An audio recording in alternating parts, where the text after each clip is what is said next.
በአብይ አህመድ ሐሳብ አፍላቂነትና የበላይ ተቆጣጣሪነት የተጀመረውና የአማራን ሕዝብ አንድነትን ለማዳከም ታልሞ እየተካሄደ ያለው ጎንደርን እንሞሽራት መርሃ ግብር የጥምቀትን በዓል ምክንያት በማድረግ በ100 ሚሊዮን ብር ወጪ ከፍተኛ በሆነ ድግስ የተከናወነ መሆኑ ታወቀ።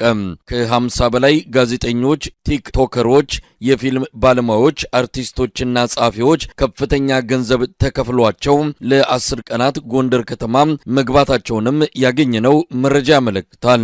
በአብይ አህመድ የታቀደውና ባለቤቱ ወይዘሮ ዝናሽ ታያቸውን ጨምሮ ፕሬዝዳንት ታዬ አስቀስላሴ፣ የፌዴሬሽን ምክር ቤት አፈ ጉባኤ አገኘው ተሻገር፣ የኢንዱስትሪ ሚኒስትሩ መላኩ አለበል እንዲሁም የጎንደር ከተማ ከንቲባ አቶ ቻላቸው በአስተባባሪነት የሚመሩት ጎንደርን እንሞሽራት ፕሮጀክት ዋነኛ ተልዕኮ የአማራው ሕዝብ በብልጽግናው አገዛዝ ላይ የጀመረውን ትግል ማዳከም፣ ለኦሮሚያ ብልጽግና የስልጣን ስጋት እንዳይሆን ማድረግ መሆኑን አንከር ሚዲያ ባገኘው መረጃ ላይ ተመልክቷል። ጎንደርን እንሞሽራት ፕሮጀክት ብልጽግና በአማራ ክልል ያጣው ተቀባይነት እንዲሁም እየተዳከመ የመጣው ፖለቲካዊና ወታደራዊ ቁጥጥር መልሶ ለማግኘት የታሰበ ሲሆን ለዚህም ጎንደርን ነጥሎ የማልማትና ከሌላው የአማራ ሕዝብ ጋር ቅራኔ ውስጥ መክተት የጎንደር እንሞሽራት መርሃ ግብር ዋነኛ ተልዕኮ እንደሆነም ታውቋል። የፋኖ ትግል በተቀጣጠለበትና በርካታ ወረዳዎች ከአገዛዙ ነጻ በተደረጉበት በዚህ ወቅት ክልሉ ሰላም ነው፣ አሁንም ብልጽግና እያስተዳደረው ነው የሚል መልእክት ለማስተላለፍ ታቅዶ የጥምቀት በዓልን በማስታከክ መጠነ ሰፊ የገጽታ ግንባታ እንቅስቃሴዎች ከትላንት ጀምሮ በመካሄድ ላይ መሆናቸው ተመልክቷል። የጎንደር ከተማ በከፍተኛ የሰላም እጦት እየታመሰ ሆስፒታሉ ለአንድ ቀን ቀጠሮ 6 ወራትን እየሰጠ መሰረተ ልማቶች ተዘግተውና ፈራርሰው የጥይት እሩምታ በየቀኑ እየተሰማ ባለበት ቀጠና ከ100 ሚሊዮን ብር በላይ ወጪ በማድረግ በከፍተኛ ወታደራዊ ጥበቃ የ10 ቀናት ድግስ በጎንደር እየተካሄደ መሆኑ ነው የተገለጸው።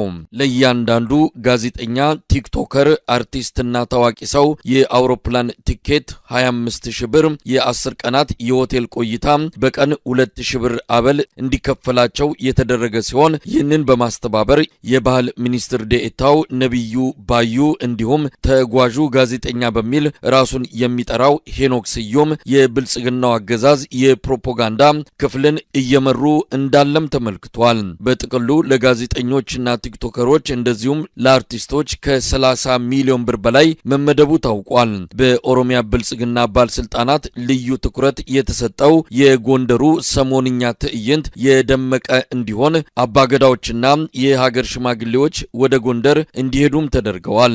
እናትዋ ጎንደር ለተሰኘው የሙዚቃ ኮንሰርት ከ20 ሚሊዮን ብር በላይ የተመደበ ሲሆን ድምፃዊ አስቻለው ፈጠነ፣ ድምፃዊ መስፍን በቀለና ሌሎች 3 ድምፃውያን የሙዚቃ ስራዎቻቸውን እንዲያቀርቡ ፕሮግራም ተይዞላቸዋል። ይህንን የሙዚቃ ድግስና የጎዳና ላይ ትርኢት የፊልም ባለሙያው ሰው መሆን ይስማው ከባለቤቱ ጋር እንዲሁም ትግስት ሲሳይ ከተባለች አርቲስት ጋር በመሆን እያስተባበሩት እንዳለም ተገልጿል።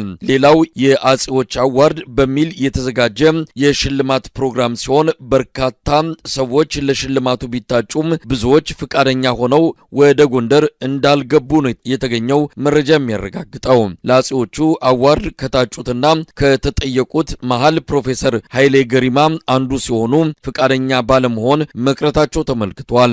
ጎንደርን እንሞሽራት ፕሮጀክት አካል ለሆነው የሰሞኑ የጥምቀት በዓል ድግስ የአብይ አህመድ አገዛዝ ልዩ ጥበቃ እንዲደረግ በማዘዝ በድሮን በሄሊኮፕተርና በጦር አውሮፕላኖች የታገዘና በ10 ሺዎች የሚቆጠሩ ወታደሮች ጎንደር ገብተው ከፍተኛ ቁጥጥር እያደረጉ እንዳለም በደረሰን መረጃ ላይ ተመልክቷል። የአብይ አህመድ አገዛዝ በራሱ የሚሊሻ ታጣቂዎች ላይ የድሮን ጥቃት መፈጸሙ ተገለጸ። ከ65 በላይ የአገዛዙ የሚሊሻ ሰራዊት አባላት በድሮን ጥቃቱ መገደላቸው ታውቋል።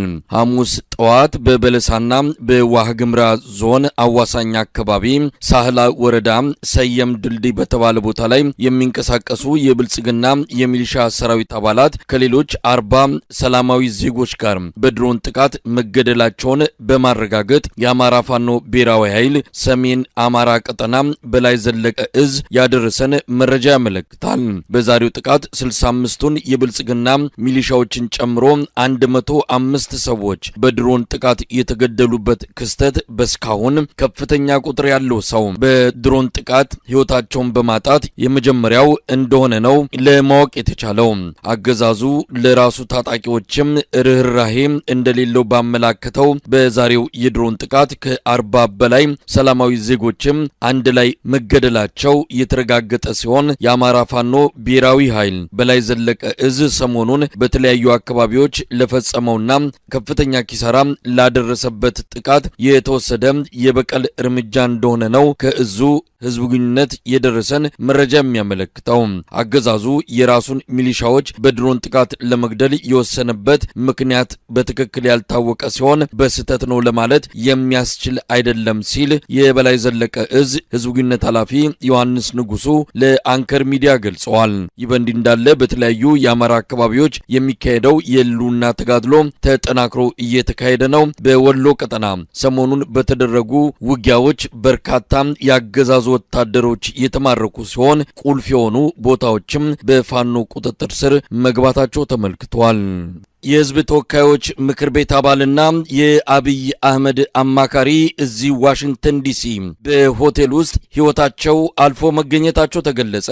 የተለያዩ የብልጽግና ባለስልጣናት በሚገኙበት የሉካም ቡድን ውስጥ ተካተው አብረው እዚህ አሜሪካ ባለፈው ቅዳሜ መጡት የምክር ቤት አባሉ ዶክተር ለታ ተስፋዬ ጁሌ ዋሽንግተን ዲሲ አጠገብ ክሪስታል ሲቲ በሚገኝ አንድ ሆቴል ውስጥ ነው ሞተው የተገኙት። ዶክተር ለታ የደምቢዶሎ ዩኒቨርሲቲ ፕሬዝዳንት እንደነበሩ በወቅቱ በታጣቂዎች በርካታ አመራሮች ሲገደሉ እሳቸው ተርፈው አዲስ አበባ ጠቅልለው የገቡ ከ300 ሚሊዮን ብር በላይ በተፈጸመ የሙስና ወንጀል ተጠርጥረው ሊከሰሱ ሲሉ በአብይ አህመድ ውሳኔ ከእስር ያመለጡ የሳይንስና ቴክኖሎጂ ሚኒስትር ዴኤታ ሆነው ያገለገሉ በሞት እስካለፉበት ጊዜ ድረስም በህዝብ ተወካዮች ምክር ቤት የኦሮሚያ ብልጽግና ተወካይ የፓርላማ አባል የሆኑ እንዲሁም ከቴክኖሎጂ ጋር በተያያዘ የአብይ አህመድ አማካሪ በመሆን ሲያገለግሉ እንደነበረ ነው ያገኘነው መረጃ የሚያመለክተው።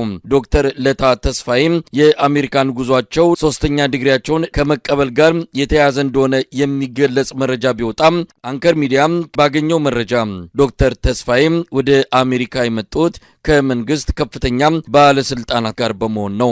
ዶክተር ለታ ተስፋዬ ከሉካም ቡድኑ ጋር አብረው ውለው በሰላም ካረፉበት ሆቴል መግባታቸውና ጠዋት ላይ ግን በህይወት አለመኖራቸው መታወቁን የአርሊንግተን ፖሊስ ጉዳዩን እያጣራው እንደሆነ ባገኘነው መረጃ ላይ ተመልክቷል።